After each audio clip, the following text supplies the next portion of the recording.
Welcome to Airborne on 88.5 FM and staugustine.com, bringing interesting people from your world so you can stay dialed into your community and the folks who make it tick. We have a very special guest here on Airborne today. Kimberly Razor is an author and has just written a sci-fi thriller, can I call it? Yes, you can call it that. Ooh, called The Family Bones. Hold up your... Actually, there's the first copy of it and then the second. Oh, wow. What's the difference? I actually, I wasn't real happy with the original copy. It looks great online. It's really, really spooky and eye-catching. Yeah, because it glows, yeah. But when I got it into print, it just wasn't as clear, so I went with a new design. My artist, Maggie Barra, did, I asked her, I said, do you have anything with a really cool, scary, creepy old house in the background? And she shot me over this, and I went, wow! I said, that's perfect. So, because the story takes place in an old house that's inherited to the family. It's been there, the actual property's been there hundreds of years. So it's a really, really creepy old house. Ooh, very cool. Now, you have not always been an author. You've held other types of work. Can you tell us a little bit about your background? What brought you to the world of writing? Well, let's see. I started out when I was 18. I went to the police academy in St. Augustine. Wow. And when it was still over at the Votech Center. Right. And then I moved back to New Jersey, my hometown, and did some store detective work and firefighting for a couple of years. So that was real exciting. Then I've gone into many other things besides starting a family. I done some pharmacy technician work, some medical assisting work, worked at the Limelight Theater for a year. Wonderful, wonderful group there. Yeah. That was very exciting. We're big fans. And yes, and at the courthouse as a deputy clerk, in which I met some really interesting people there. Is there some link between perhaps things like law enforcement, which is something you started out in, and science fiction? Am I inferring too much, or is there some undertone there? Well, if you do Space Cop, no, but probably the excitement, the interest in it, everything constantly evolving and changing. It was, as a kid, I was like, I want to be a scientist. No, I want to be an astronaut. No, I want to be a cop and investigator. So I've my interests are very varied, so it helps with the writing, though. So you found that it was time to sit down and start writing. I did. It was about 3 years ago I decided to take it seriously and focus on short stories, and I started to get them published. So after about 2 years of getting a lot of short stories published, I put them all in one book called Stranded. So these are a collection of all the short stories. Some of them are considered flash fiction, which they're under 1,000 words or under 500 words, real easy to read. Some of them are real quirky.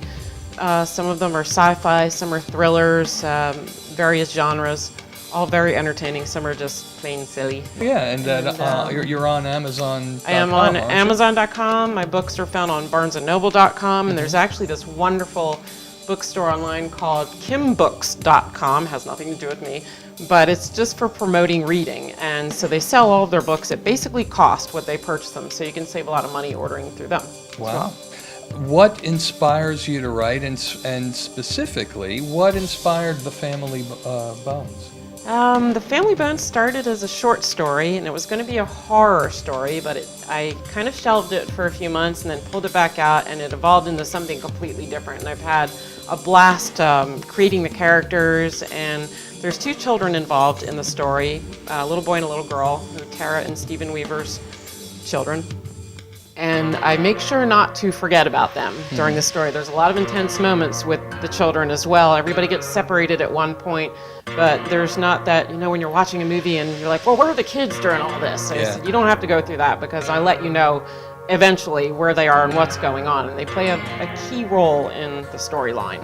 So it's exciting. There's a lot of twists and turns what this family goes through, and some buried secrets that come out that are shocking to the readers even. Where does it take place? Where's the story taking place? In the town of Astral, Pennsylvania, and it is a real town. A real town. Googled it. I looked on Google Earth and zoomed in, and there was nothing there. I'm sure our viewers will do the same now. They'll do it. Look on Google Earth, and then I even Googled Astral, Pennsylvania, and it was originally titled, originally published as a serial under Astral Planes was the original title at silverthought.com. So you can actually catch the first 3 to 4 chapters online.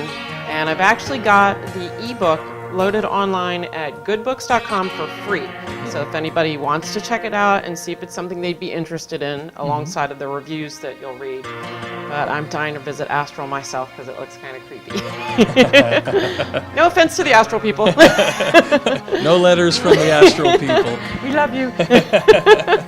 Yeah, and when people read your work and if there's scary things, I remember my husband coming out one morning and he had this really disturbed look on his face after reading one of the chapters. And I looked at him and he said, "Evil woman." And I went, "What?" He goes, "That came out of your head." So it's a little, you're revealing yourself. And, oh, sure. You know, I'm not a killer. In some of my short stories, I didn't realize that I tend to kill people. So we learned something about maybe in this process, this creative process, some disturbing or dark secrets about ourselves. Is that safe to say? Huh? I don't know. Just those things that we usually don't share with others. But you got to in the book. Yeah, huh? you have to. You kind of got to get over that. So. You say you read it aloud to the family, and you have sometimes the family read aloud as well, or to edit your work. Do they ever recognize themselves in your work and get upset about it? My daughter will get upset. She'll be shocked. And, she was reading one recently, and it was a horror short story that hasn't been published yet. And she was reading, and her eyes bulged out, and she went, "Mom, that's me!" And I said, "But I changed the name." I said, "Don't worry, I'm not going to kill you off or anything." Or have you do anything too despicable? Really, really bad. Yeah.